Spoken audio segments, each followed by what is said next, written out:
Hello, Mariana. How's it going? Thank you so much for joining me today for the Empathic Leadership Summit. It is just an absolute pleasure to see you again and to work with you again and to have you here. How are you doing today? I'm good, thanks, Sinead. I'm delighted to be here. So thank you for inviting me. Excellent. So tell us a bit about yourself. What is your background? What is your work all about? Um, I'm an eco-warrior by background, wanted to save the world, wanted to make the world a better place, studied marine biology, and then really got into behaviour change around environmental behaviours.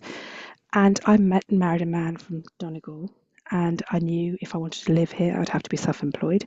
And so I thought, well, with the behaviour change work, coaching might be a good career option. So that's my background. I trained to be a coach with a view to following my heart to Ireland. Okay, and you've really progressed in that career over the years. Like nowadays you support other coaches, isn't that right? Yeah, I serve on the board for the ICF. Amazing. I'm a director for the Credentials and Standards Board. So I do supervision for coaches and mentor them through credentials. But you know, Sinead, I was looking back and it's 20 years since I first started my training. So Wow. I haven't been an overnight success. It's taken a long time. That's great. That's a good message in itself. Amazing. So tell us, before we jump into the topic of communications to connect, which is fantastic as a topic on this summit, tell us what has your experience of empathic leadership been in your own career, or perhaps a lack of it? Well, I think probably one of the final pushes towards me being self-employed was a very unempathetic leader when I came back from maternity leave and my mum had died on maternity leave. Mm. And pretty much my first day back in the office, he was like, well, I don't know how I can re-include you in the management team. And, you know, that kind of Oh dear. not a how are you um, or anything. So I think empathic leadership is really important to make people feel engaged in the workplace and valued in the workplace. Mm. Um, as a leader in the past, I found that it can be hard to get the balance right if you're a naturally empathetic person, because sometimes you think that, oh, I'm not going to ask people to do things because, I don't want them to have to work too hard. I'll just do it myself. It's quicker and easier. That kind of thing. And those patterns I hear as well in the leaders that I coach. And yet it's not, being non-empathetic to allow others to take responsibility for their work or anything like that. I think people can confuse what empathetic leadership Mm. looks like. Absolutely. I mean, in your example, which is very simple, all you required there was a humane approach to that Yeah, conversation, that first vital conversation returning to the workplace. yeah, And it exactly wasn't that. there. Yeah, it's about connection, isn't it? It's Yeah. about connecting with people and not making assumptions about things either. Yeah. Okay, amazing. So tell us, why are communications so important, and what do you mean by communications to connect? I think communications are key. So I now work as a leadership coach around the world with corporate clients, and I do a lot of work in Ireland as well. And I think one of the big issues in organisations is a lack of communication. So people have this internal dialogue, but they don't find the way to actually say it. So that means people are making assumptions about things. To give an example, there are words people make assumptions about. You take ownership on this project. Um, is a classic one, which gets, ownership means one thing to one person and another thing to another person. So communicating, what does that mean? What does that look like? Um, we can all make assumptions about things like job losses. In the world at the moment, there's lots of companies laying people off, and everyone assumes it's going to be traumatic and difficult for people. But actually, for some people, it's the gift that they need to avoid feeling stuck. So we shouldn't be assuming what people are thinking and feeling. What we need to do is communicate and connect. And when I'm talking about communicating, I'm talking about actually listening, you know, and listening beyond what's said. So when I walk back in after maternity leave with my, in grieving, struggling with a new baby and all of that stuff, and my boss just goes, I don't know how to get you in the management team. Actually, all they need to do is look beyond the I'm fine, thank you, the Mm. the response, and just look at the body language. Listen beyond words to connect. Mm. So listening's key to connecting. That's incredible. It's just making me think that, in professional settings, there's almost a feigned empathy, isn't there? There's Yeah, some people, there's a script nearly, and people think they have to respond in a certain way. Is that professional boundaries that have created that, or culture? What do you think creates this, assumption and these expectations of people? I think there's a couple of things. I've got a great example of the professional boundary thing for you. Okay, great. Um, I think it's the people assume that emotions, words mean the same thing to the other person it does to them. And, I always say I grew up in a family, we all had the same upbringing, and yet me and my brother mean different things by the same words and the same, we have completely different approaches. So we can't, so there's something about assumptions. The example I was going to give was I was doing some coaching with somebody in the civil service, and his scores, we were doing an emotional capital report, which looks at what used to be called soft skills.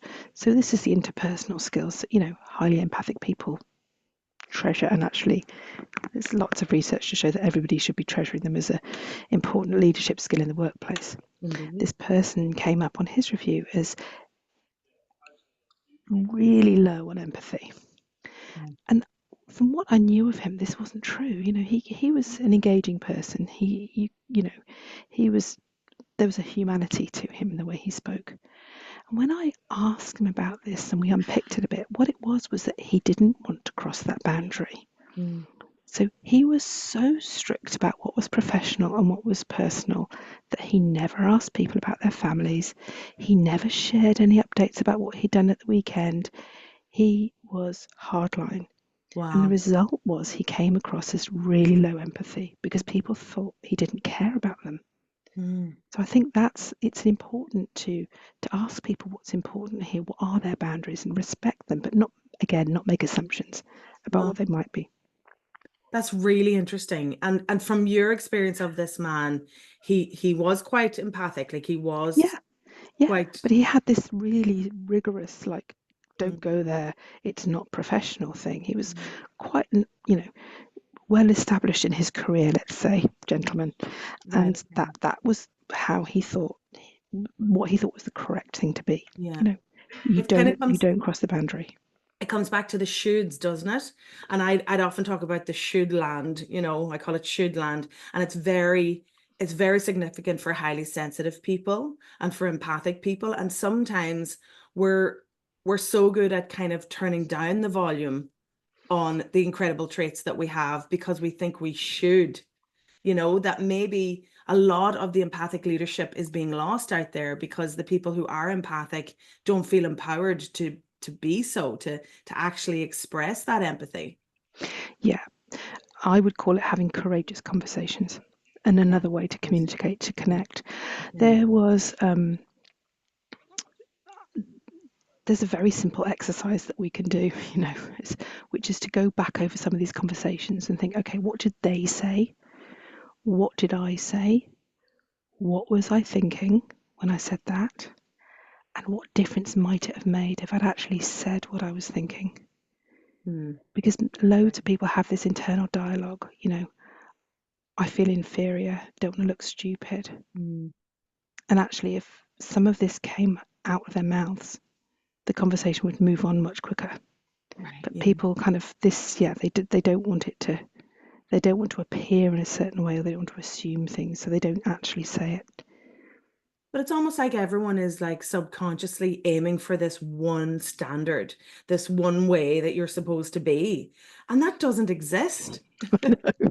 We're all humans, like it doesn't exist. So where has this come from that we all assume that there's the right way to do things or to express ourselves? I have no idea. But I think it's, I've been thinking a lot about this when I think about, neurodiversity Mm. versus neurotypical. And I'm glad that there's typical rather than, normal. At least the language has moved on a little bit. But I think Yeah. the spectrum is so broad and so nuanced that Mm. there are, I've never met anybody that falls bang in the middle. I mean, do they exist? They probably do. But, I don't know. I'm Mm. not sure how helpful it is, but I think we need to recognize that we are all individuals. We share humanity, and that's about it. But, not making assumptions, listening to the person and listening acutely beyond, with exquisite attention beyond the words that are said. listening with our hearts and our heads and our guts, Mm. and then being courageous enough to say some of this stuff that we're thinking, because actually there's normally a bit of benefit to using that to frame what we actually say through our mouths. Yes, absolutely. Oh, amazing, Mariana. I'm firing off in many different directions here in my So am mind. What challenges do you think do empathic leaders face when in their own communications, say with their team? Okay, a couple. One is this, I sort of alluded to it before, this belief that they can't ask their team to do things. They sort of have to protect their team from things. And Mm. actually, that's, if you look at the flip side of it, that's assuming their team aren't capable Mm. and they don't have capacity to grow. So there's a mindset shift that's needed there, actually taking on more and more work because you don't want to trouble your team to do it. So classic, that was my, when I was in leadership, that was my problem. Mm. And actually, you're not allowing others to develop and grow and take responsibility. So there's that one. The other one that I come across as well is when you have an empathic leader and they're in a position of an organization that Mm. doesn't quite align with their values. Yeah, And mismatch. yeah, Mm. and that, in an ideal world, we wouldn't be in that organization. But the reality is many of us have mortgages and kids and blah, blah, blah, and responsibilities and, lack of choice. That can particularly hit hard when decisions are made to get rid of jobs or delete roles and things like that, and you have a leader that's put in a position where they are party to information and Mm. they have told their team, don't worry, I'll tell you, they have this urge to be open, frank and honest with their team, and yet they can't. I always say to people, when you think you're going to be in a position where you might have to have those conversations with your team, please don't guarantee that you will tell them everything, because you may not be able to, and Mm. it's a horrible feeling, but Very. even saying I'll talk about this when I can is okay, but don't I guarantee that as soon as I hear, you'll be the first to know. You can't say that to people, and it doesn't sit well with highly empathic people to be Mm. in that position. So yeah, it's hard stuff sometimes, and Mm. again, not making assumptions. So not making assumptions that your team's going to feel the same that you might in that Mm. situation, because everyone has different circumstances. Of course, yeah. Okay. So, I mean, it's an interesting scenario, isn't it, that you would have someone who's highly empathic, really wants the best for their team, but they're, answering to their superiors who are maybe not at all highly empathic in their approach. That's the mismatch you're referring to there, isn't it? Yeah, and they might, some of the leaders might be empathic, but they might just be in a business position where difficult decisions are having to be Mm. made. And it's the way information flows. Sometimes there's a reason and a rationale why people can't just tell everybody anything, which I think is an empathic trait that you want to share. You want to be open Mm. and honest, and somehow not giving on information doesn't feel very honest. Mm. So there's how you're going to deal with that kind of thinking that through as well. Okay. And do you think that if all of the CEOs in the world were empathic, that we'd be experiencing a different world? Oh God, yeah, and all the political leaders, very Yeah, I much mean, so. is that something we can aim for? Or is that me like pie in the sky idealism, which I'm Listen, which I'm Sinead, very good we at?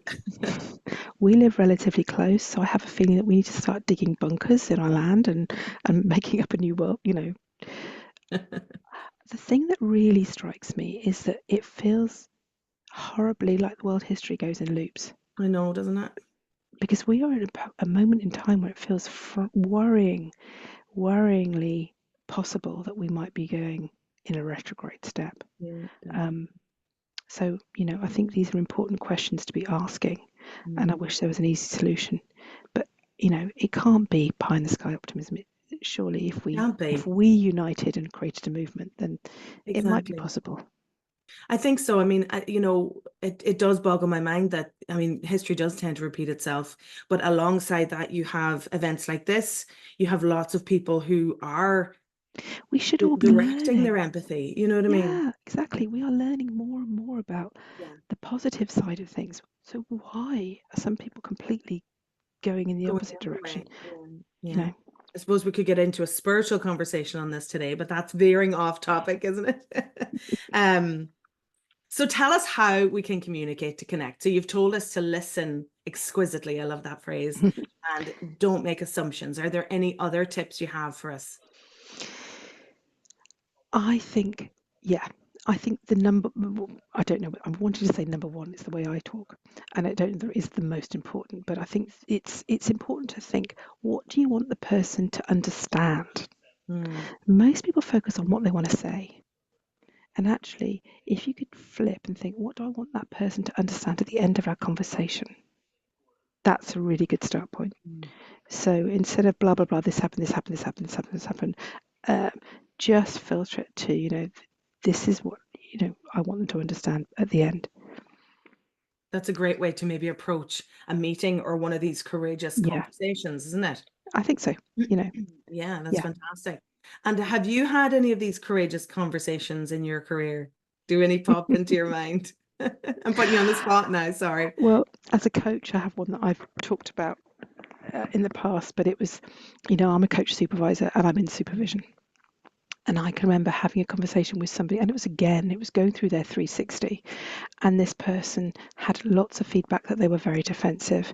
And as I gave him the feedback, he was like, "Oh, I know exactly who wrote that. For goodness' sake!" And he was literally bristling with it.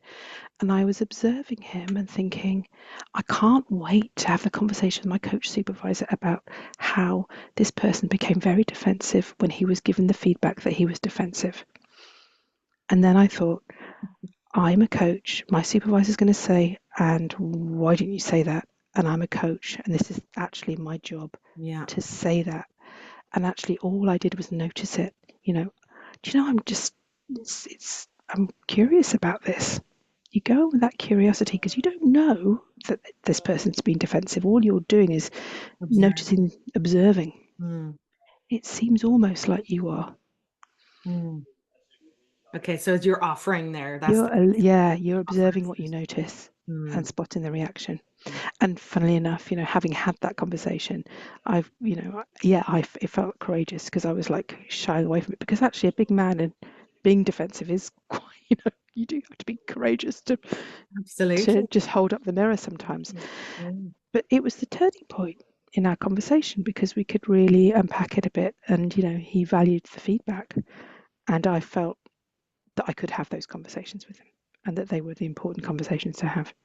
Yeah, fantastic. So I know I can relate to, those courageous conversations, whether as a coach myself or in my own life, my own work, my own career. There's a little moment, isn't there, where you're kind of like, oh, I'm not sure if I should do this.